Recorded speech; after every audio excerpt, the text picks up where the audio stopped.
Let's kick off what's trending in Edo State, where disturbing videos are coming out on social media of children getting rushed to the Edo Specialist Hospital on Wednesday after reports of a stampede at Samuel Ogbenmudia Stadium when tear gas was fired during the state's Children's Day event.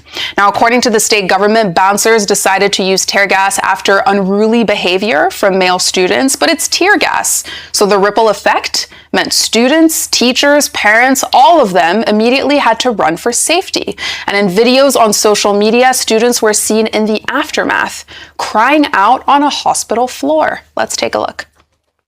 Why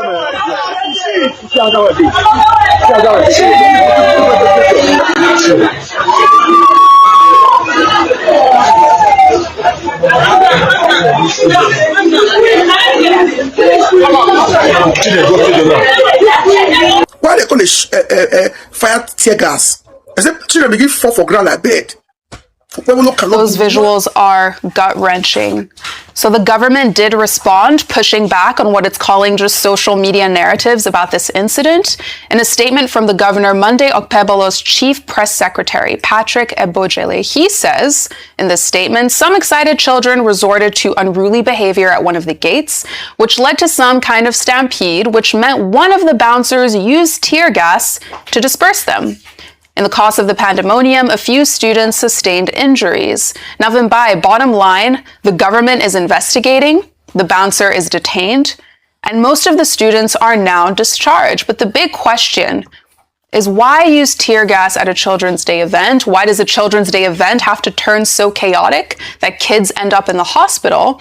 And there were also reports that Edo State budgeted almost 10 billion naira in celebrations for the fiscal year. So security essentially should have been properly deployed. That tear gas wouldn't have had to been used. Absolutely. I can't believe that the state government would actually make a comment, release a statement saying that they justify this action because the children turned unruly.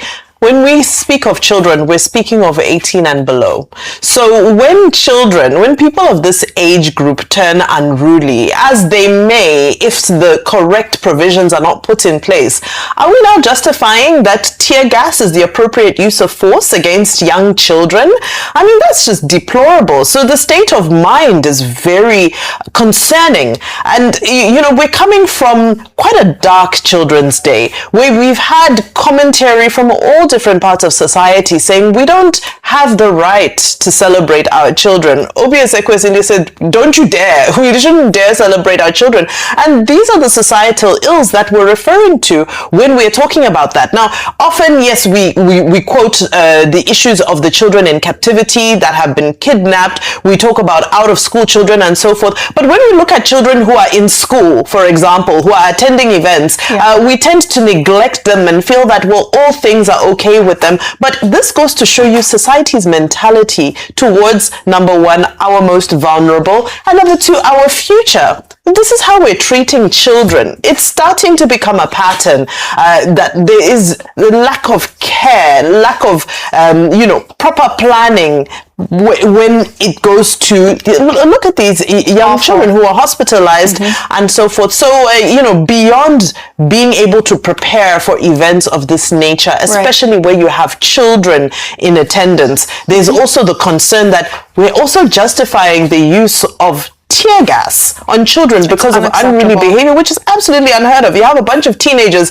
in a venue, they're going to be unruly, they're teenagers, but there's a way that we do crowd control for people of this age group. Absolutely. And, our next story essentially ties in to this as well, because as we discuss the state of Nigerian children and students, people right now are also reacting to the fact that it took the Ministry of Education 13 days, almost 2 weeks, before so much as putting out a statement acknowledging the mass kidnappings of students in Orire local government area of Oyo State and Askira local government area in Borno State. Now, in a statement from the PR director, Folashade Boriowo, on Thursday, that was yesterday, she wrote, "The Minister of Education, Dr. Tunji Alausa, stated that attacks on schools and students are attacks on Nigeria's future.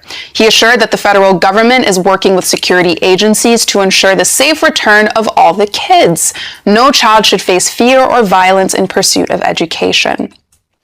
The press release was concise. It was about 5 paragraphs, but it's the timing that has people upset.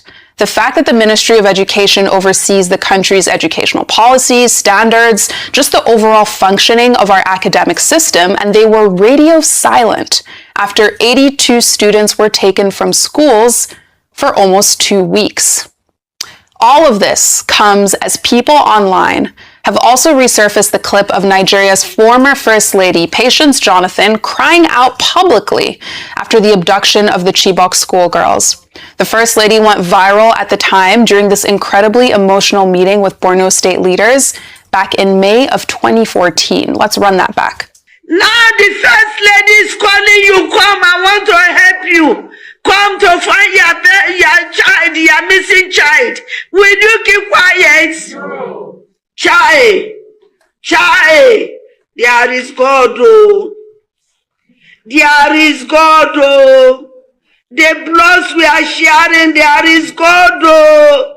There is God, oh. There is God, oh. There is God, oh. There is God, oh. It was such a deeply trending moment at the time. It was emotional, and 12 years later, people are talking about how empathetic she was in that clip. And the funny thing is, for all of those that did that, may God forgive you. They were mocking her because she was showing empathy. But today, we have people that don't even show any form of empathy. They've not gone to visit the parents of the children that thing happened to in Oyo. Just a couple of days ago, we played a video by Vice President Shetima where he too was, getting emotional while was going on. He was talking about insecurity and all of that when he was governor. Today, we don't get people getting emotional. I mean, it takes the education ministry how many days?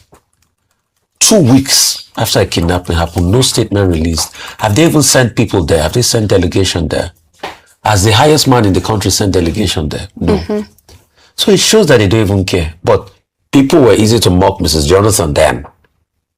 We all laughed. Oh, Principal, there is God. The truth is, and the question we should ask is, at least Mrs. Jonathan had the empathy to call the principal and everybody around that school to be able to know what was happening then. Till today, have they called the people remaining to Abuja to even ask them question what has happened? Should they even call them? Why can't those high up there go there themselves? Right. To be with them, empathize with them, and ask them what happened.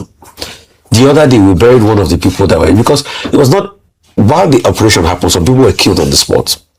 There was a teacher that was killed on this way, a 49-year-old teacher. Somebody like that will have been having plans and aspiration of their birthday. And when they turned 50, killed at the spot. They buried him last week, Friday. The nation didn't stand still. I got a call from Reverend Archie's wife yesterday. Since last year that we talked about Reverend Archie, he's not been buried. Reverend Archie's wife is still in the hospital. Do we know the trauma that woman went through or is still going through? When she finally leaves the hospital, she has to go and bury her husband that was killed by a level of insecurity in the country. Do our country even feel the pain of people? Right. That is the question. And when we ask now, they will say we are doing well. We've killed over 13,000 bandits. Yes, they've killed over 13,000 bandits. Mm-hmm. But as long as you have kids still in captivity, this country is not well with us. Let's release those kids. And a lot of these discussions center essentially on security. Because as the Oyo State government grapples on how to bring back these 40 abducted students, the governor, Seyi Makinde, is now accusing the federal government of deceiving the public by saying that they're going to create state police. Now, Makinde made these comments in a new trending video where he also gives a little history lesson, saying that southwestern states set up Amotekun as a regional security stopgap when state police didn't seem like it was going to happen. Let's watch. Police. It was because against state police near Shishi Amotekun as a stopgap. They should stop wasting Nigeria's time. Both states who are in southwest Nigeria, they passed the law, and that led to the creation of Amotekun. The only state still create Àmọ̀tẹ́kùn Lagos state ni a sì mọ ìdí tí wọn ò ṣe create Àmọ̀tẹ́kùn torí pé tó jọ̀gá wọn kò fẹ́ Àmọ̀tẹ́kùn. Now, Dr. Abati, big picture, this clip, and there were a lot of reactions to it on social media, highlight the fact that while leaders endlessly debate and maybe throw shade at one another over federalism or central power, the country still hasn't figured out how to properly secure its citizens, whether it's state police, whether it's vigilante groups, and Oyo State is really at the center of it because of this tragedy that's just happened. Yes, the whole idea of whether it's Àmọ̀tẹ́kùn or some other paramilitary units, whether you call it vigilante or whatever in any part of the country, came about as a result of the failure of the Nigerian police force. Hence, state governments, local councils then said, well, let's find a way to, secure our people. Hence, you had Àmọ̀tẹ́kùn. By way of history, yes, the state government created Àmọ̀tẹ́kùn. Other states in other parts of the country created other units, but even that was controversial in terms of control between those states and the existing Nigeria police force. And in the southwest, yes, the man who led that process is the late governor of Ondo State, Governor Akeredolu. So for historical purposes, that's the context. However, it's also important that Governor Makinde does not play politics with security, with state security. About a week or two ago, he was promising Nigerians that those students, 42 of them, 7 teachers, one of them killed, who were taken away from Orire local government area in his own state, that the state government will do everything possible, to make sure that those students are returned. We saw those students on screen yesterday. Nobody knows where they are. No, that is the urgent matter. I don't think that this is the right occasion to be discussing state police. Right. Number 3, it is not true that President Bola Ahmed Tinubu has been dilly-dallying over state police. He has always supported it. He even wrote a whole book on federalism, and that's a fact. Number 4 is that this same President Tinubu has at least more than 3 occasions called on the Senate, on the National Assembly, to expedite action on the creation of state police, particularly now that almost all the states are taking a decision that they also support it. Right. And it's not a thing that Governor Makinde can say, oh, if they allow us, we will do it immediately. No, it's a constitutional process. It is procedural. It is methodical. To change the constitution of Nigeria, you have to follow the process as outlined under Section 9 of the 1999 Constitution. And what it says is that you have to get the concurrence on any matter of both the Senate and the House of Reps and 2/3 of the state houses of assembly. Right. You still have to follow that process. It's not a thing that you can pronounce into existence. Now it's for the Senate, the National Assembly, as it were, to pursue that process and make sure it comes to fruition. It's not something somebody can pronounce. Yeah. And at the end of the day, it's, people's lives that we're talking about.